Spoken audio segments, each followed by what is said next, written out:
I was gonna say I definitely like lived like in the first few years of starting this band, like in 2010, 2010, 11. I always lived for that one guy who was like at the empty bar in LA, and he's like, "You guys are great. Yeah. You should be opening for so and so." And it's like, yeah, how do I do that? How do I get from Yeah. playing the bar to the opening slot? Yeah, or the people that will say, "Oh man, they should be opening for you."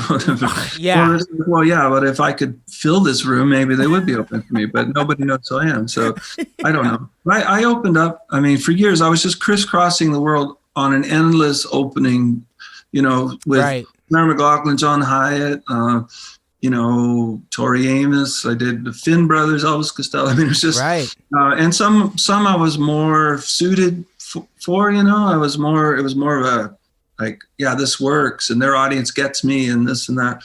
Sometimes I was like, what am I doing here? I have no hope to win over, the Lilith Fair crowd or whatever it right, is. right, totally. So it was.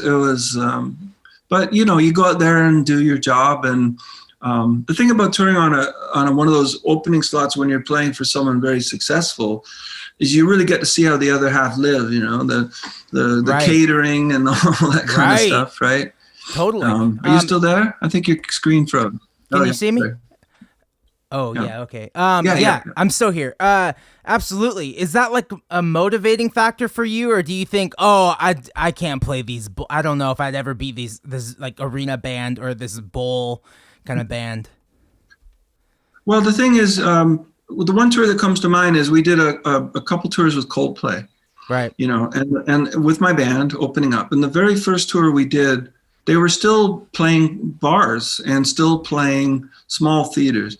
And they were really nice guys, and we felt like it was a good fit. Yeah. We felt we could go out and win people over. But by the second tour, it's like almost overnight they kept getting bigger and bigger, and so all of a sudden we're playing Madison Square and the Hollywood Bowl, and now we're not the only opening act. We're like the second Right. opening act. Nobody wants to hear the second opening act, right? They're run out of patience by then. I remember playing somewhere on tour, and just people, they just can't wait for Coldplay. Right. And so it wouldn't matter how good we were. So, but my band loved that tour because, again, there was all this amazing catering backstage. Right. And Coldplay sometimes would let us use their tour bus because they were on a private jet or something like this. Awesome. So, but I personally didn't enjoy it. The bigger they got, the harder it was for me, because I just felt a bit, demoralized by it.